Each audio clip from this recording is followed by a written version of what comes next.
ఐక్యత జోహార్ జ్యోతిరావు ఫూలే జోహార్ జ్యోతిరావు ఫూలే జోహార్ జ్యోతిరావు ఫూలే ప్రకటించాలి భారతరత్న వెంటనే ఈ రోజున భారతదేశంలో చారిత్రాత్మకమైనటువంటి రోజు ఈ రోజు ఈ దేశానికి మహిళలకు చదువు నేర్పడానికి శ్రీకారం చుట్టిన మగ యువ పురుషుడు పుట్టినరోజు ఈ రోజు. మహాత్మా జ్యోతిరావు ఫూలే గారి గురించి జయంతిని చేసుకోవడం అంటే భారతదేశం యొక్క సంస్కృతిని చరిత్రను మనం మళ్ళీ ఇక్కడ విచ్చేసిన రైతులు, బీసీలు, ఎస్సీ, ఎస్టీ, బీసీ, ముస్లిం మైనారిటీ సోదరులు, మహిళలు అందరికీ పేరు పేరున బహుజన సేన తరపున మహాత్మా జ్యోతిరావు ఫూలే 198వ జయంతి శుభాకాంక్షలు తెలియజేస్తూ, మిత్రులారా మీ అందరితో రెండు విషయాలు పంచుకోవాల్సిన అవసరం ఉంది. ఈ రోజున భారతదేశంలో పుట్టిన ప్రతి స్త్రీ ఈ రోజున భూమి మీద నుంచి ఆకాశం దాకా, చంద్రమండలం దాకా ఈ రోజు స్త్రీలు ప్రయాణం చేసి చరిత్రను సృష్టిస్తున్నారంటే దానికి కారణం మూల పురుషుడు.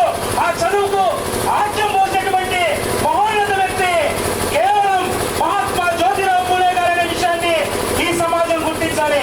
అదే రకంగా ఇప్పుడు గమనించాల్సిన విషయం ఇంకోటి ఉంది. డాక్టర్ బాబాసాహెబ్ అంబేద్కర్ గారు పుట్టినప్పుడు మహాత్మా జ్యోతిరావు ఫూలే గారు లేరు, అప్పటికే ఆయన చనిపోయారు. కానీ డాక్టర్ బాబాసాహెబ్ అంబేద్కర్ గారు ఆ మహారాష్ట్రలో జ్యోతిరావు ఫూలే గారి యొక్క దంపతుల యొక్క చరిత్రను చదివిన తర్వాత ఆయన ఉత్తేజవంతుడై ప్రేరణ పొంది ఈ దేశంలో మహిళలకు హక్కులు భారత రాజ్యాంగంలో వచ్చినాయన్నా, ఈ దేశంలో ఆస్తి హక్కు, సమాన హక్కు, హిందూ కోడ్ బిల్లు రావడానికి ఆ రోజు పరిశోధనలో మహాత్మా జ్యోతిరావు ఫూలే చేసినటువంటి పోరాట స్ఫూర్తిని డాక్టర్ బాబాసాహెబ్ అంబేద్కర్ గారు ఆ రోజే కొనియాడారనే విషయాన్ని ఈ దేశం గుర్తించాలి. అదే రకంగా ఈ దేశంలో ఛత్రపతి శివాజీ గురించి ఎవరు మాట్లాడుకున్నా కూడా ఆ ఛత్రపతి శివాజీ యొక్క చరిత్రను బయటకు తీసింది కూడా మహాత్మా జ్యోతిరావు ఫూలే గారే.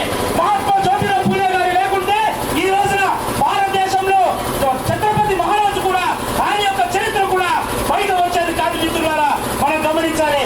అదే రకంగా భారతరత్న ఇవ్వడానికి ఈ దేశంలో, ఈ ప్రపంచంలో ఒకే మనసుతో రెండు శరీరాలు, ఒకే మనసుతో రెండు శరీరాలు ఆలోచించి మానవీయ సమాజం కోసం ప్రాణాలు త్యాగం చేసినటువంటి ఏదైనా జంట ఉందంటే అది కేవలం మహాత్మా జ్యోతిరావు ఫూలే, సావిత్రిబాయి ఫూలే జంట మాత్రమే.